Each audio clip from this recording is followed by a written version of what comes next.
हमारे साथ में राम मंदिर निर्माण समिति के चेयरमैन नृपेंद्र मिश्रा जी हैं।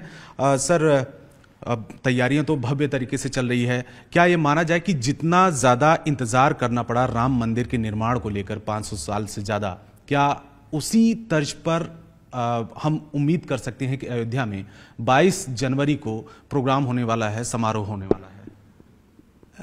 देखिए,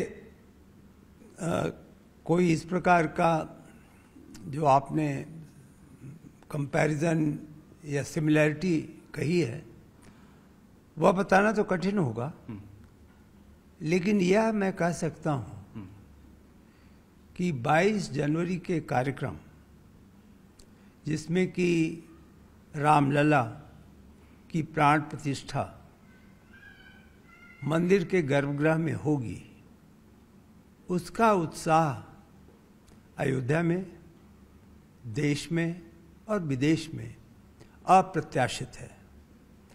और एक प्रकार से हर नागरिक, हर श्रद्धालु, हर धर्म के में विश्वास रखने वाले महानुभाव, उन सब को ऐसा लग रहा है या ऐसा अनुभव हो रहा है कि भगवान की वापसी हो रही है। अयोध्या में उनके प्रतिष्ठित स्थान पर अब भगवान की वापसी होगी, इसका संतोष सभी को है। और उसका एक मुख्य कारण है। मुख्य कारण यह है कि वर्ष 2014 के पहले देश के हर नागरिक ने यह आशा छोड़ दी थी कि यहाँ मंदिर का निर्माण हो सकेगा।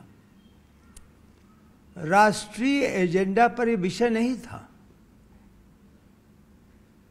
राजनीतिक दृष्टि से विषय हो सकता था, लेकिन जनमानस के हृदय पर, पटल पर विश्वास की किरण नहीं थी। 2014 से हल्की हल्की वो किरण झांकने लगी, और जब वर्ष 2019 में निर्णय आया तो इसकी पुष्टि हो गई कि निश्चित रूप से अब भगवान को उनके निश्चित स्थान में जो मिलना चाहिए सम्मान, जो कि जनमानस जिस प्रकार के सपना देखते हैं अयोध्या के राजा की, मर्यादा पुरुषोत्तम की, भगवान की, उस प्रकार का स्थान उन्हें मिल सकेगा।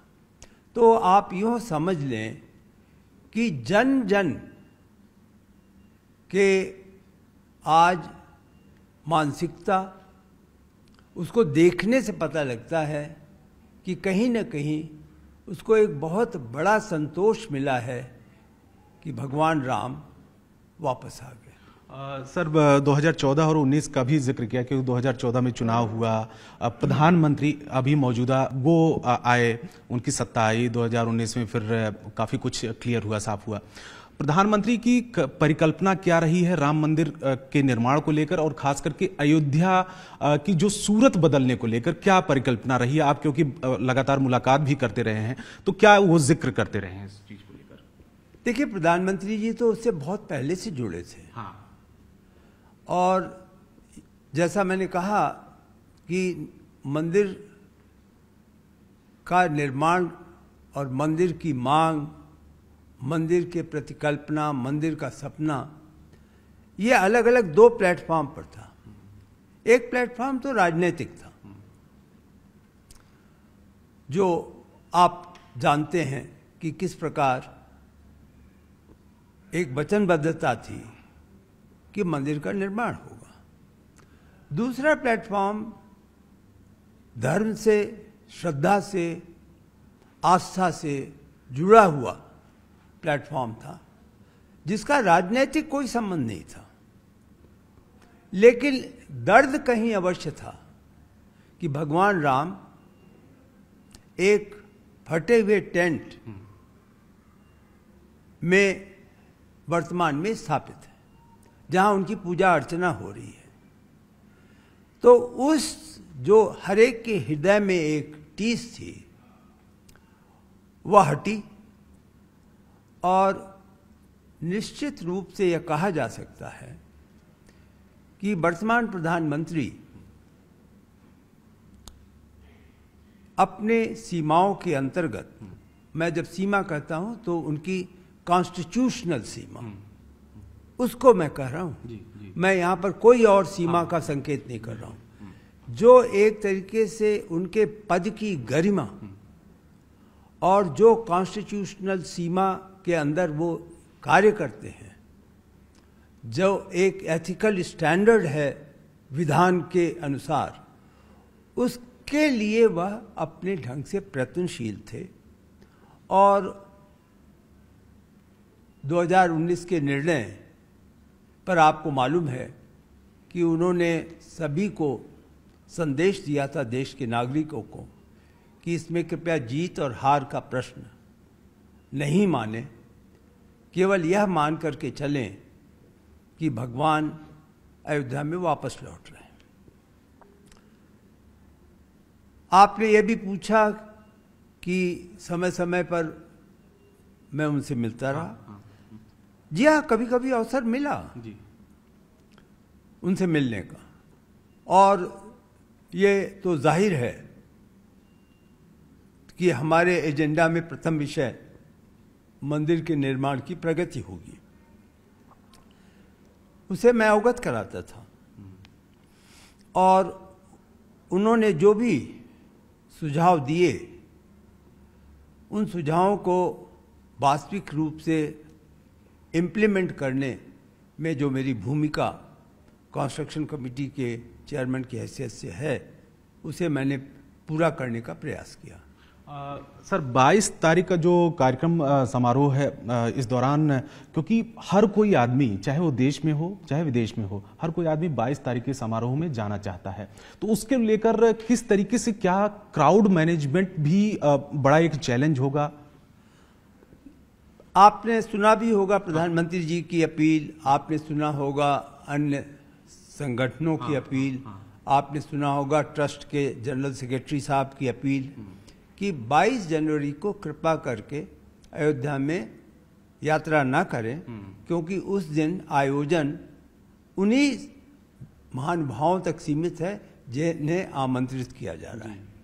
लेकिन 23 तारीख से जनमानस को भगवान के दर्शन करने की सुविधा प्राप्त होगी।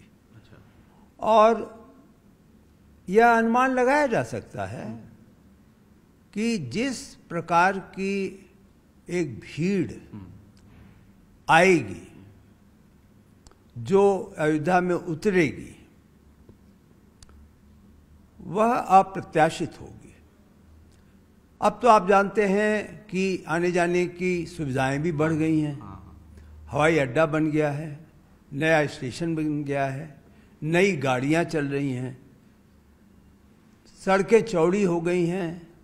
तो हर दृष्टि से श्रद्धालु को उसकी इच्छा के अनुसार, सुविधा के अनुसार अयोध्या आने के लिए व्यवस्था की जा रही है। आपने सही कहा, 22 तारीख के पहले कुछ मॉक ड्रिल भी होगी कि किस प्रकार, कहाँ से श्रद्धालु चलेंगे, कितना समय किन किन बिंदुओं पे होगा, स्कैनिंग करानी है अपने वस्तुओं की तो उसको कितना समय लगेगा, स्कैनिंग के बाद उस सामान को लॉकर में जमा करना है तो कितना समय लगेगा, लॉकर में जमा करके फिर वो वापस उसी मार्ग पर आएगा तो आगे चल करके उसकी व्यक्तिगत फ्रिस्किंग होगी, उस पर कितना समय लगेगा, और फिर भगवान तक पहुंचने के लिए जो 5 मंडप हैं उनको पार करके जब वो गुरु मंडप में भगवान के समक्ष उपस्थित होगा और अपनी आस्था, श्रद्धा, सभी के फूल वहाँ अर्पित करेगा, तो इसका एक मॉक ड्रिल किया जा रहा है कि कुल कितना समय एक व्यक्ति को लगेगा और उस प्रकार हम क्या क्या करें जिससे लोगों को निराशा नहीं हो। यद्यपि संख्या की दृष्टि से आप ये मान के चलें कि भगवान के समक्ष बहुत ज़्यादा समय नहीं मिल सकेगा, लेकिन उसे यह तो एक तरीके से सेटिस्फैक्शन होगा, संतोष होगा कि वह भगवान के दर्शन कर सका, भगवान के मंदिर को देख सका, और उसको यह भी विश्वास हो जाएगा कि आने वाले 1 वर्ष में जो मंदिर पूरा होना है, जिसमें प्रथम तल और दूसरा तल होना है, उस पर जो कार्य हो रहा है वह भी पूरा हो सकेगा। यानी एक साल का भी टारगेट है, मतलब प्रथम तल तो लगभग तैयार है, सेकंड और थर्ड फ्लोर उसका मान के चले कि अगले 1 साल में वो पूरा कंप्लीट हो जाएगा। निश्चित वर्ष 2024 में फेज 2 में मंदिर निर्माण पूरा, मंदिर के परकोटा के बाहर 7 अन्य मंदिर जो बनाए जा रहे हैं उनका निर्माण, सुविधाएं, ये सभी चीजें 2024 तक पूर्ण करनी है हमें। और फिर अंतिम चरण 2025 तक है, जब पूरा कॉम्प्लेक्स, पूरा परिसर जो है 71 एकड़ का, उसमें जो अन्य निर्माण है वो लिए जाएंगे। आपके सामने जो राम मंदिर का मॉडल है, अगर हम 2025 तक की बात करें तो पूरा का पूरा इसी शेप में, इसी आकार में नजर आएगा जी। ये तो आपको दिसंबर 2024 में आएगा। ये परकोटा तक है। यानी ये कुल मिलाकर लगभग 8.5 एकड़ को संकेत कर रहा है, जिसमें 2.5 एकड़ मंदिर है, बाकी परकोटा है। परकोटा आप देखें तो करीब 700 मीटर इसकी लंबाई है। इस परकोटा से आप यूं समझ सकते हैं कि मंदिर की सुरक्षा और मंदिर की सीमा निर्धारित हो रही है। परकोटा में 6 मंदिर हैं जो बनाए जाएंगे। मुख्य मंदिर में ईस्टर्न गेट से आप आ रहे हैं, 5 मंडपों से गुजरेंगे और गुजर करके आप गर्भगृह में सैंक्टम सैंक्टोरम में पहुंचेंगे। तो यह तो दिसंबर 2024 के निर्माण का एक तरीके से एक मॉडल रखा है, और इसलिए भी रखा है कि यह प्रतिदिन मुझे याद दिलाता है कि दिसंबर 2024 तक क्या कार्य पूरा होना है। सर, ज़्यादा टाइम आपका नहीं लेंगे, बहुत कीमती है टाइम। क्या मूर्ति फाइनल हो चुकी है जो रामलला की है? 5 साल कहा जा रहा था कि 5 साल के एक बच्चे की होगी मूर्ति, और उसके लेकर क्या प्लानिंग है? क्या नगर में घुमाया जाएगा पर्दे के पीछे? इसके बारे में मैं कोई भी ऐसा नहीं आपको सूचित कर सकता हूं, जो कि मेरा कार्य क्षेत्र नहीं है। श्री चंपत राय जी जो जनरल सेक्रेटरी हैं, गोविंदेव गिरी जी जो कोषाध्यक्ष हैं, अन्य महानुभाव जो ट्रस्ट के सदस्य हैं, वह लोग निर्णय लेंगे कि प्राण प्रतिष्ठा के लिए क्या क्या विधि विधान होगा, जिसका कि पालन किया जाएगा। आपने जहाँ तक मूर्ति की बात की है, तो मूर्ति का जो सभी ट्रस्ट के सदस्य 29 दिसंबर को आमंत्रित किए गए थे, उन्होंने तीनों मूर्ति जहाँ बन रही थी और मूर्तिकार जहाँ पर उपस्थित थे, भ्रमण करके उसका मूल्यांकन किया, और हर ट्रस्टी ने अपना मत एक कागज में लिखकर चंपत राय जी को सौंप दिया है। हमारे अध्यक्ष जो हैं महान स्वामी नृत्य गोपाल दास जी हैं, तो उनके समक्ष वो सभी चीजें हैं, और उचित समय पे श्री चंपत राय जी मूर्ति के अंतिम मूर्ति जिसका कि प्राण प्रतिष्ठा होगी, जिसकी उसका एक तरीके से वो घोषित करेंगे परिणाम। और बाकी 2 मूर्तियां भी ट्रस्ट ही ले रहा है। ऐसा नहीं है कि बाकी 2 मूर्तियों का महत्व कम है। वो मूर्तियां भी ट्रस्ट की हैं, और उसका सदुपयोग कैसे होगा यह भी ट्रस्ट अपना निर्णय लेगा। तीनों स्कल्प्टर्स को उनका जो मानदेय है वो मिलेगा। तो पूरे सम्मान के साथ तीनों मूर्तियां ट्रस्ट स्वीकार करेगी, और आपको भविष्य में मिल जाएगा। क्योंकि अब तो आज की तारीख से और 22 तारीख में मिला करके करीब 16-17 दिन ही हैं, तो तो आपको आने वाले 8-10 दिन में इसकी जानकारी हो जाएगी। आखिरी सवाल सर, बहुत कौतूहल है इस सवाल को लेकर, जवाब जानना चाहें। प्राण प्रतिष्ठा के वक्त वहाँ पर कौन लोग रहेंगे उस दौरान गर्भगृह में, अगर आप बताना चाहें। दूसरा सवाल एक साथ में है, क्या 22 तारीख को हम ये उम्मीद करें कि ये यादगार पल तमाम लोगों के लिए होगा, करोड़ों लोगों के लिए होगा, और जो खास करके टीवी पे देखेंगे कि इस तरीके के जो प्रोग्राम है, भव्य प्रोग्राम, जितना इंतजार उससे बड़ा जो है प्रोग्राम रहा। ये कार्यक्रम तो एक बहुत व्यापक रूप से निश्चित किया जा रहा है।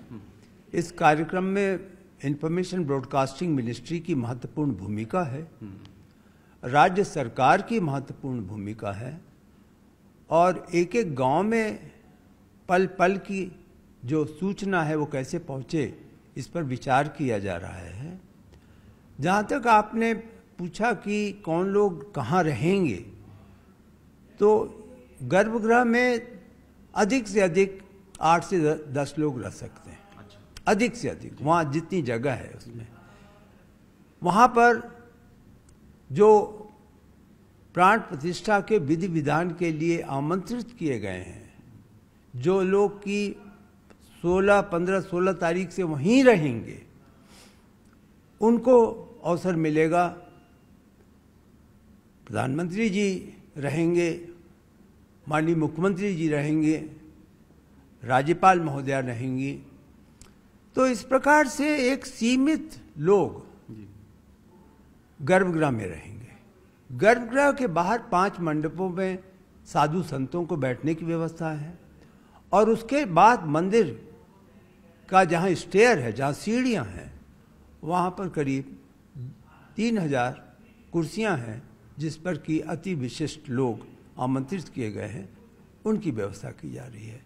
तो इस प्रकार से यह व्यवस्था होगी। धन्यवाद हमसे बात करने के लिए और तमाम जानकारी साझा करने के लिए। और 22 तारीख का जो कार्यक्रम है अयोध्या में, उसका इंतजार जो लंबे समय से हो रहा है, वो 22 तारीख को देखने को मिलने जा रहा है।